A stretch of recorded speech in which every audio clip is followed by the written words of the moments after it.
स्वागत। इधर आइए।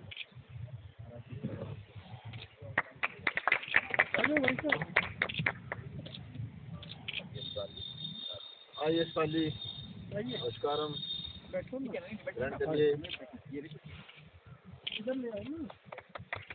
हमारे कार्यक्रम के संयोजक और अमित जी, मैं गुरुदेव से अनुरोध करूंगा कि बच्चों को आशीर्वाद दें। मैं तो आशीर्वाद देते रहता हूँ। दिलवाओ, अर्जी का आशीर्वाद क्या हो सकता है आप लोग। एक बार जोरदार ताली हो गया, का आदेश हो गया तो फिर क्या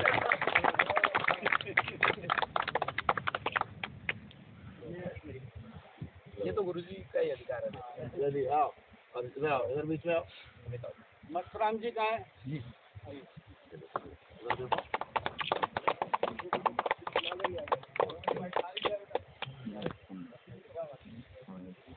मेरा खड़े भाई का कार्यक्रम एक साथ में ले लो, कोई पकड़ लो, दो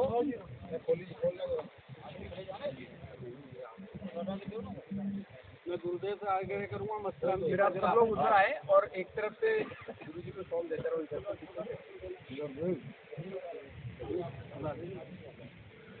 आप आवाज मानो, ये भी देना।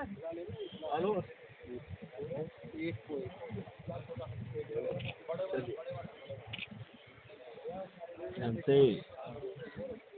मैं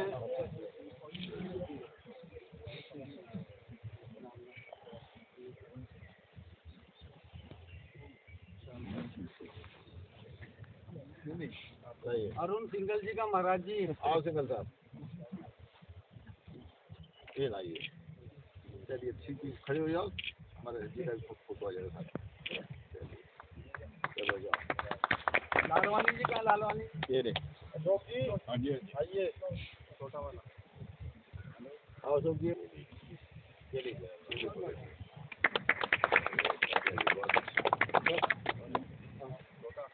ये डाल दो, आप डालो।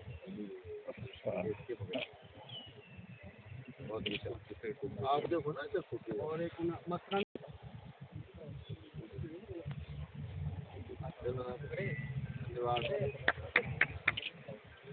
देखो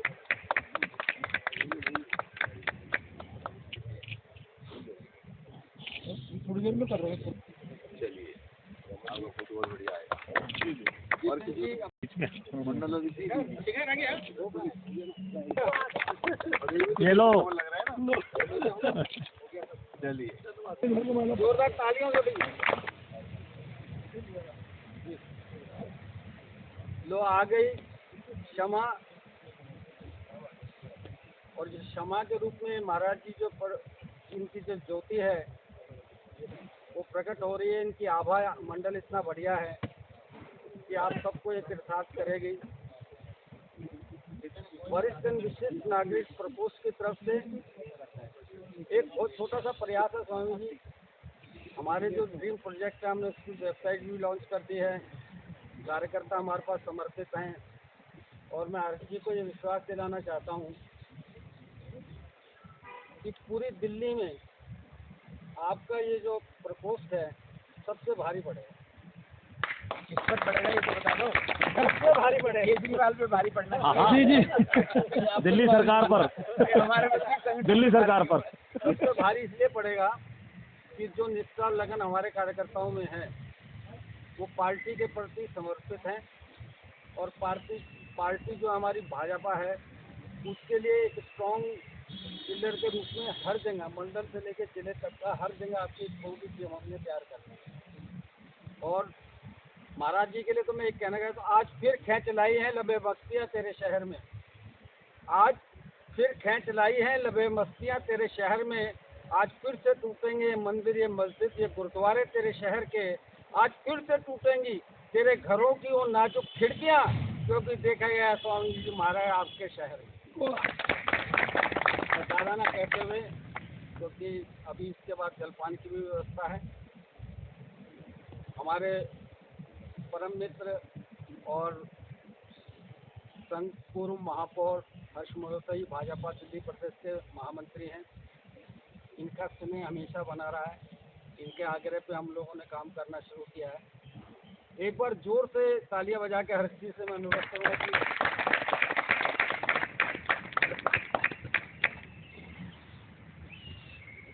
आदरणीय स्वामी जी, हमारे वरिष्ठ एवं विशिष्ट नागरिक प्रकोष्ठ के संयोजक भाई धर्म भाई जी, छोटा भाई अमित और यहाँ उपस्थित सभी महानुभाव मातृशक्ति। वैसे तो महाराज जी के सामने बोलने का कोई औचित्य नहीं है, तो क्योंकि स्वयं महाराज जी ने कहा कि मुझे कुछ बोलना चाहिए, तो मैं उसमें सिर्फ 2 ही बातें बोलना चाहता हूँ। राष्ट्रीय स्वयंसेवक संघ के द्वितीय सरसंघ चालक जी ने, परम पूजनीय गुरु जी ने राजनीति को अध्यात्म के साथ जोड़ा था। संघ को, समाज के काम को अध्यात्म के साथ जोड़ा था। ऐसा ही कुछ दीनदयाल उपाध्याय जी, जो कि हमारे जनसंघ के संस्थापकों में से थे, उन्होंने भी राजनीति को, समाज के काम को अध्यात्म के साथ जोड़ के एक फिलॉसफी दी थी अंत्योदय की। उसी दर्शन को, उसी फिलॉसफी को आगे बढ़ाते हुए भारतीय जनता पार्टी में स्वामी जी जो जैसे महानुभाव हैं, इन लोगों ने ही देश में कहूँ या विश्व में कहूँ, और समाज में किस तरह से राजनीतिक क्षेत्र में भी कोई संत काम कर सकता है, ऐसा आदरणीय साक्षी जी महाराज जी ने और इनके समकक्ष और साथियों ने करके दिखाया है। तो मैं इससे ज़्यादा कुछ नहीं बोलना चाहता, पर एक सूचनात्मक जानकारी आप लोगों को देना चाहता हूँ।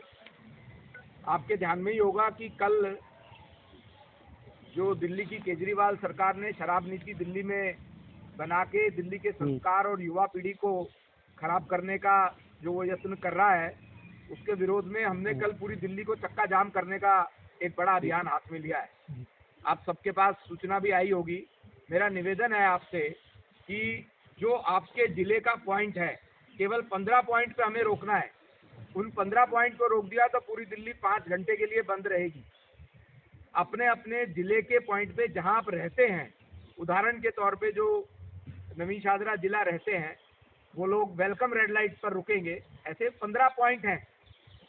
तो मेरा आप सबसे अनुरोध है, उसमें भी आप यथासंभव यथाशक्ति मदद कीजिए, ताकि जो दिल्ली के अंदर आसुरी शक्तियां हैं, उनको हम ध्वस्त कर सकें। मैं आदरणीय स्वामी जी का भी बहुत बहुत आभारी हूँ। उनका इतना प्यार, इतना आशीर्वाद, इतने व्यस्त समय में से उन्होंने हम सबके लिए समय निकाला है। मैं उनके चरणों में एक बार पुनः प्रणाम करता हूँ और उन्हीं से निवेदन करता हूँ कि हमारा मार्गदर्शन करें। ओम सहनावतु सहनौ भुनक्तु सह वीर्यं करवावहि तेजस्विनावधीतमस्तु मां विद्विषावहि। ओम शांति शांति शांति।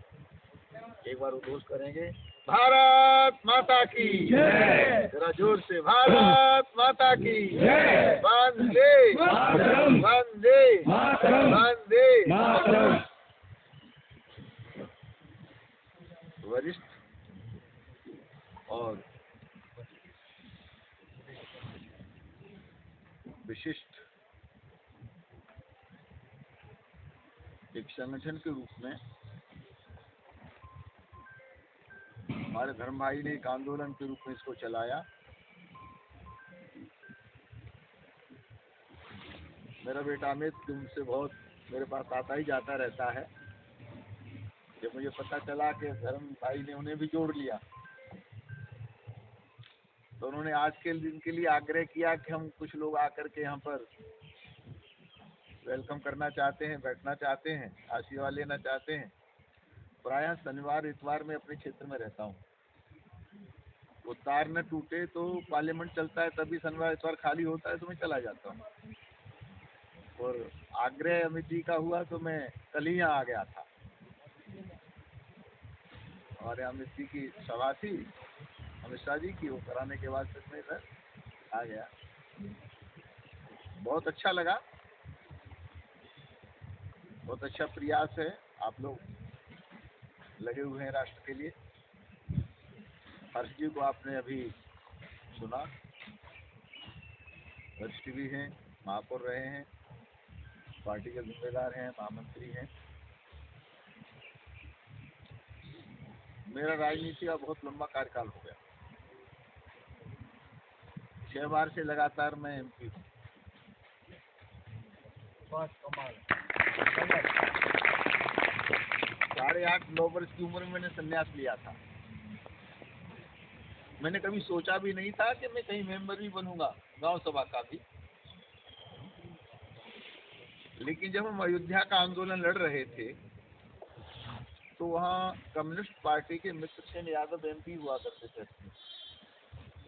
तो पत्रकार हम लोगों को बोलने नहीं देते थे, बोले कहाँ साक्षी जी मंदिर बनाएंगे, पहले अपना एमपी तो बना लो। यहाँ की जनता तो कम्युनिस्ट है, कम्युनिस्ट एमपी है यहाँ पर। अगर जनता आपके साथ होती तो एमपी भी आपका होता। तो उस आंदोलन में कठिनाई हम लोगों के सामने थी। तो झंडे बालान में तय हुआ, सरसंघ चालक पूज्य रज्जू भैया जी के निर्देशन में, कि पार्टी बढ़ेगी तो बढ़ेगी, कहाँ बढ़ेगी कहाँ नहीं बढ़ेगी, लेकिन अयोध्या मथुरा काशी, क्योंकि तो हमारा नारा था राम कृष्ण विश्वनाथ तीनों लेंगे एक साथ। तो तय हुआ कि अयोध्या मथुरा काशी ये 3 तो हमें चाहिए हर हालत में, और 3 के लिए भी 3 योद्धा चाहिए। कहाँ से कौन? एक श्रीचंद दीक्षित जी होते थे, रिटायर्ड डीजी, वो काशी जी के लिए तैयार कर लिए गए।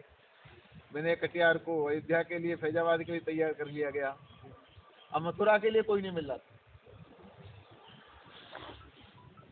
क्योंकि मेरे पास बीएचपी का, संघ का कुछ दायित्व यहाँ का दिल्ली का था, तो जहाँ कहीं बौद्धिक होता था, मेरा बौद्धिक होता था, अटल जी, आडवाणी जी सब आते जाते थे। बैकुंठलाल शर्मा उसमें महामंत्री होते थे, सुभाष कपूर, मांझराम, ये सब हमारा कार्यक्रम कराते रहते थे। आप में से कुछ लोगों को याद होगा, शायद गोल्ड क्लब पर ऐसा विराट हिंदू सम्मेलन हम लोगों ने किया था, भूतों भविष्य ऐसा हो नहीं सकता। बहुत बड़ा। और उस मंच पर हम थे तभी मुलायम सिंह की सरकार के लिए, अभी मंच से उतरे नहीं थे। आधा कार्यक्रम हुआ, आधा कार्यक्रम नहीं हो पाया था, मुलायम सिंह की उतनी सरकार के थे। चुनाव आ गए, तब माननीय रज्जू भैया जी ने मेरे आगे झोली फैला दी कि राष्ट्र के लिए आपका बलिदान चाहिए। तो मैं समझा ही नहीं काहे का बलिदान चाहिए।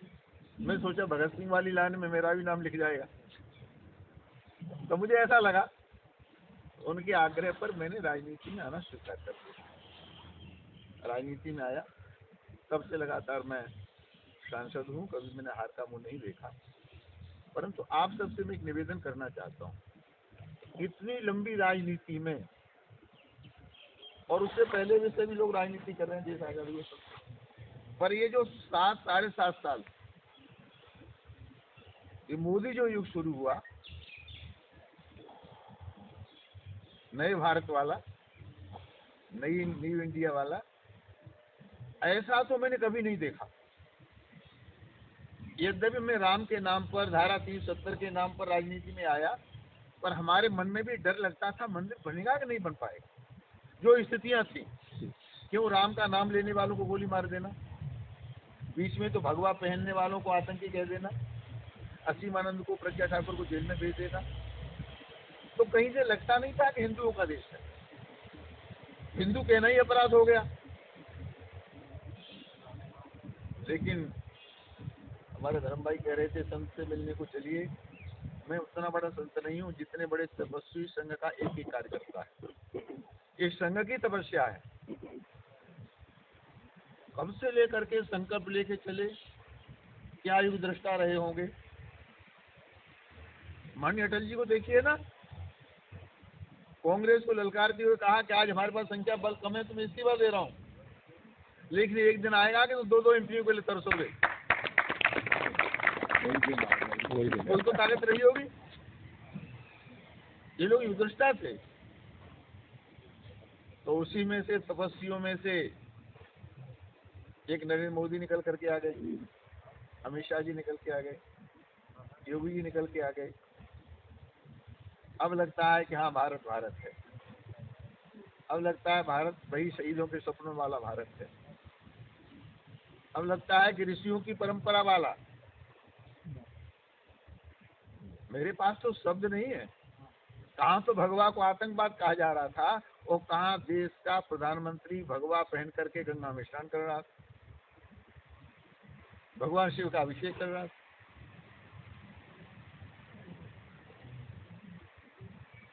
सारे विश्व को ये दिखाना कि भारत ऋषि और कृषि प्रधान देश है,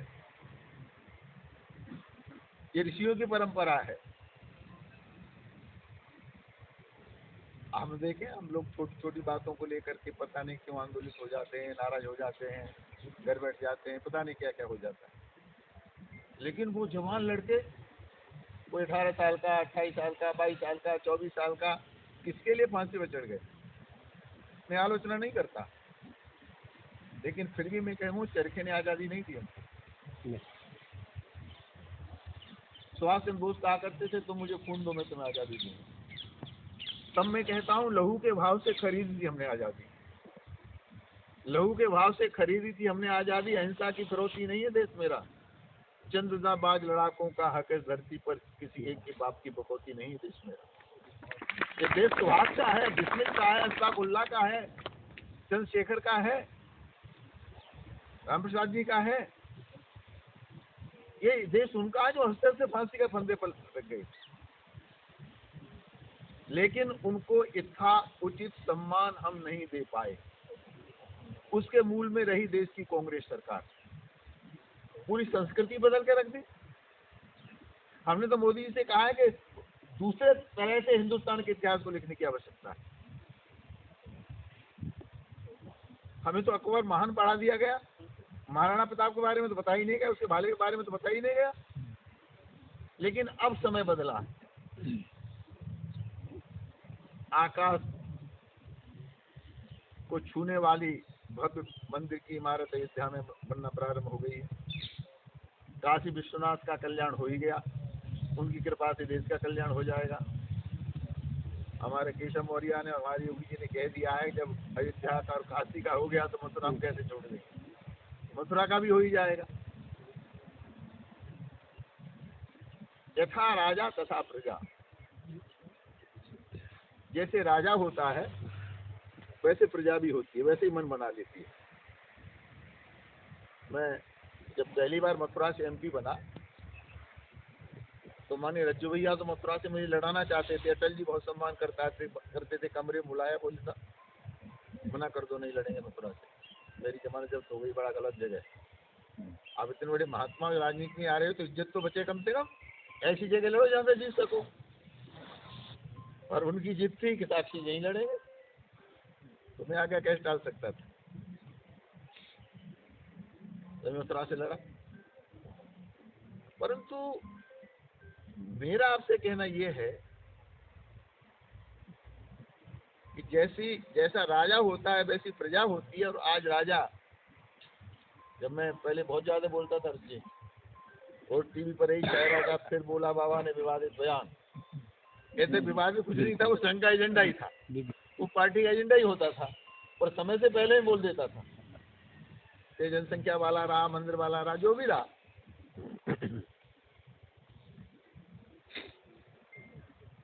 मोदी जी को लगता था साक्षी जी बहुत बोलते हैं, माननीय अमित शाह जी को भी लगता था कि बहुत बोलते हैं। तो एक बार बुला के मुझसे पूछा कि आप क्या बोलते हैं, तो मैं तो बाबा ठहरा, मैंने कहा मैं गलत क्या बोलता हूँ। तो उनको भी नहीं लगा होगा कि इतना बड़ा ऐसा उत्तर मुझे मिलेगा, तो मैंने कहा मैं गलत क्या बोलता हूँ, बताएं एजेंडा नहीं है क्या? एजेंडा तो है, तो समय ठीक नहीं।